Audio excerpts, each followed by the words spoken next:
नमस्कार साथियों, स्वागत है आप सभी का एक बार फिर से आपके अपने YouTube चैनल में। दोस्तों, आज हम चर्चा करने वाले हैं कि important diagram for class 10 science के लिए 2024 की जो एग्ज़ाम है उसके लिए हम इम्पोर्टेंट डायग्राम बताने वाले हैं। क्योंकि मैंने 2022 और 23 दोनों पेपर को एनालिसिस किया है और उसके अंदर से हमें पता चला है कि कुछ क्वेश्चन या डायग्राम जो हैं वो 2023 में आ चुके हैं।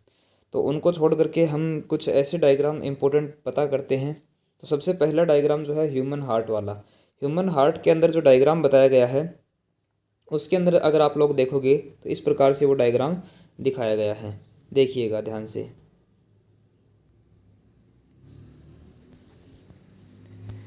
देखिए, ह्यूमन हार्ट जो है वो इस प्रकार से है। आपका हिंदी मीडियम और इंग्लिश मीडियम दोनों को समझाऊंगा, आराम से देख लेना।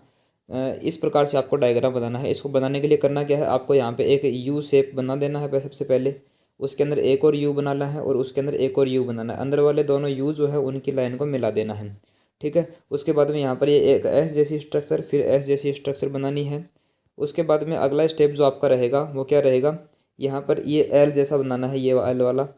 ठीक है। और इस तरीके से बनाना है और बाद में ये वाली लाइन बनाते हुए ये आपको आधे आधे ड्रॉ कर देना है। यानी कि इस प्रकार से आप इसको प्रैक्टिस एक दो बार करेंगे तो शायद परफेक्ट बन जाएंगे। आप सबसे पहले ध्यान रखेंगे कि इसके कितने पार्ट होते हैं। आपको एक ये पार्ट, दो पार्ट, तीन और एक ये ऊपर वाला, चार चैम्बर है। इनको तो रिप्रेजेंट करना ही करना है। एक जो ये विभाजिका होती है इसको बताना है। ये दायां नीले होता है, शरीर के निचले भाग से ब्लड ये इसमें आता है, दाएं आलिंद के अंदर आता है, ऊपरी भाग से भी दाएं आलिंद के अंदर आता है। और बाद में ब्लड जो है वो फुफ्फुस धमनी तक पहुंचा जाता है, फुफ्फुस सीरा से वापस हार्ट के अंदर आता है और फिर बाएं आलिंद के अंदर आता है और बाएं नीले के अंदर पहुंचता है। यहाँ से पंप होने के बाद में सीधा ओर्टा से बाहर निकल जाता है महाधमनी से। ठीक है। इसी डायग्राम को हम आगे भी और देखने वाले हैं। इंग्लिश मीडियम वालों को दिखाते हैं ये डायग्राम। चलो, इंग्लिश मीडियम के लिए ये रहा, यहाँ पर मिल जाएगा अपने को डायग्राम। एक सेकेंड।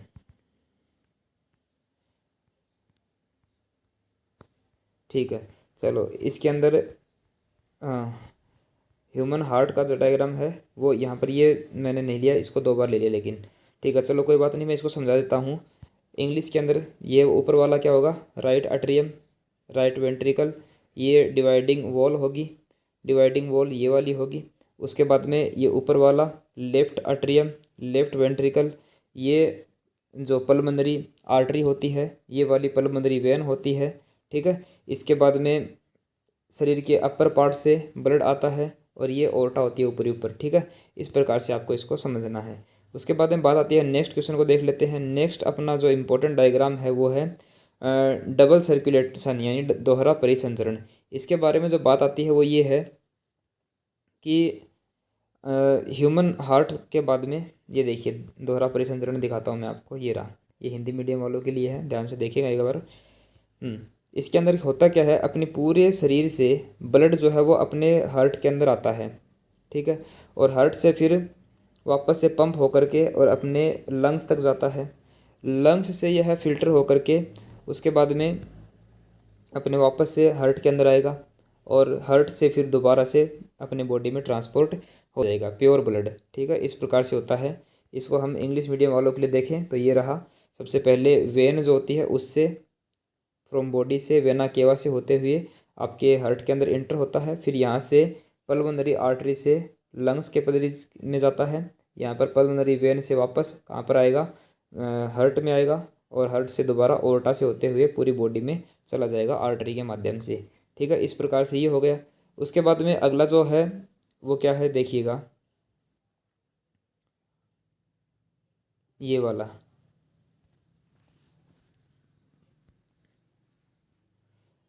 तीसरा जो क्वेश्चन है वो है एक्सक्रिएटरी सिस्टम।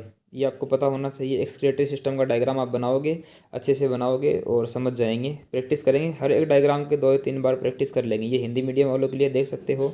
इसके अंदर किडनी होती है, किडनी के बाद में और ये मूत्रवाहिनी होती है, इससे फिर मूत्राशय में आता है ब्लड और फिर मूत्र मार्ग से निकाल दिया जाता है। ये 4 नाम लिखने आपको बहुत ही ज़रूरी और ज़रूरी हैं। ठीक है ना। उसके बाद में इंग्लिश मीडियम वालों देख ले, यहाँ पर एक और डायग्राम आता है, ध्यान से देखेंगे आप। इनको मैं इंग्लिश मीडियम वालों को बताता हूँ ये कौन कौन से पार्ट हैं। देखिए तो सबसे पहले ये किडनी है, किडनी के बाद में ये यूरेटर है, ठीक है, और ये यूरिनरी ब्लैडर बोला जाएगा, और ये आपका यूरेथ्रा बोला जाएगा, ठीक है। ये चार नाम तो ज़रूर ज़रूर आपको लिखने हैं। उसके बाद में बात आती है नेक्स्ट डायग्राम की। वो नेक्स्ट डायग्राम आपका है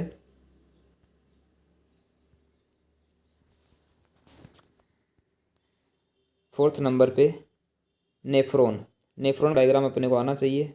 नेफ्रॉन का डायग्राम ये रहा हिंदी मीडियम वालों के लिए, ये रहा।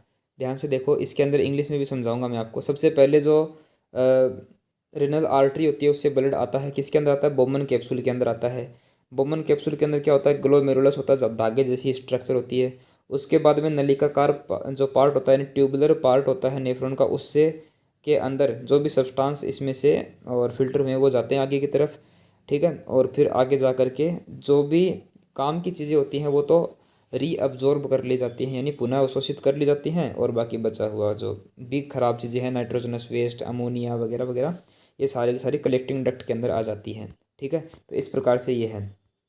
आप देख सकते हो इसके अंदर इंग्लिश मीडियम वाले branch of renal artery, renal artery से वो Bowman capsule, glomerulus, tubular part में जाएगा। फिर कहाँ जाएगा? जो ये कैपिलरीज, इसके अंदर रीअब्जॉर्प्शन हो जाएगा। रीअब्जॉर्प्शन होने के बाद में ये बचा हुआ यूरिन कलेक्टिंग डक्ट के अंदर जाएगा। समझ गए बात को? उसके बाद में अगला जो टॉपिक अपना 5वां है वो क्या है? रंध्र यानी स्टोमेटा का डायग्राम बनाना है आप लोगों को। स्टोमेटा के डायग्राम के अंदर आप देख सकते हैं इस प्रकार से, ये हिंदी मीडियम वालों के लिए है। बाहर बाहर जो होती हैं ये द्वार कोशिकाएं होती हैं, बीच में ये रंध्र है अपना, स्टोमेटा है। और इसके अंदर जो ग्रीन कलर के पिगमेंट दिख रहे हैं ये हरित लवक यानी कि क्लोरोफिल होते हैं, ठीक है। इसको इंग्लिश में देखें तो ये रहा, ये गार्ड सेल है बाहर वाली। गार्ड सेल के फूलने और सिकुड़ने से ये ओपन होता है या फिर क्लोज भी होता है, ठीक है। और ये स्टोमेटा बीच वाला हो गया। क्लोरोप्लास्ट आपके बीच में, इसमें ग्रीन कलर के पिगमेंट होते हैं, ठीक है। अगला क्वेश्चन, प्रतिवर्ती चाप यानी रिफ्लेक्स एक्शन को समझाना है। रिफ्लेक्स एक्शन के लिए आपको किस प्रकार का डायग्राम बनाना है? इस प्रकार का डायग्राम बनाना है। समझ गए होंगे, देखना ध्यान से इसको, रिफ्लेक्स आर्क को। सबसे पहले मान लो कोई भी हॉट ऑब्जेक्ट है जिसको हम रिसेप्टर बोलते हैं, ठीक है। और उसके बाद में सेंसरी नर्व जो होती हैं, ठीक है, संवेदक जो न्यूरॉन होते हैं वो क्या करती हैं? इसको आगे की तरफ पहुंचाते हैं। फिर इसको सेंट्रल नर्वस सिस्टम के एक भाग जो होता है अपना स्पाइनल कॉर्ड यानी कि मेरुरज्जु, उस तक पहुंचाया जाता है।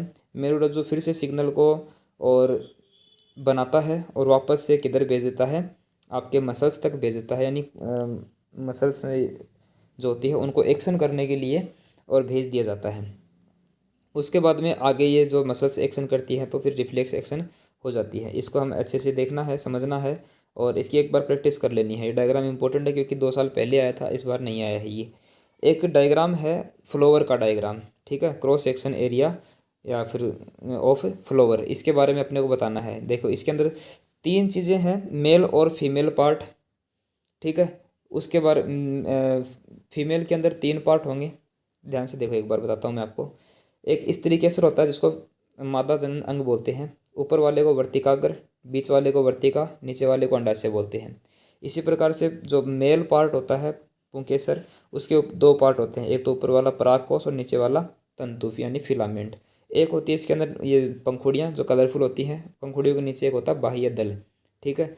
तो इसको हम क्या नाम देते हैं? इंग्लिश मीडियम वालों के लिए बता देते हैं आप लोगों को। देखो ध्यान से, फीमेल पार्ट को पिस्टिल बोलते हैं जिसके 3 स्टिग्मा स्टाइल ओवेरी होते हैं पार्ट। मेल पार्ट को स्टेमेन बोलते हैं, एंथर और फिलामेंट हो गया। कलरफुल पार्ट को पेटल्स बोलते हैं और ये सेपल्स हो गया, ठीक है। इस तरीके से अगला जो डायग्राम पूछा जा सकता है वो अपने ह्यूमन आई से पूछा जा सकता है। ह्यूमन आई जो है, कितने नंबर पे मैंने डायग्राम बताया है? ये ह्यूमन आई का डायग्राम है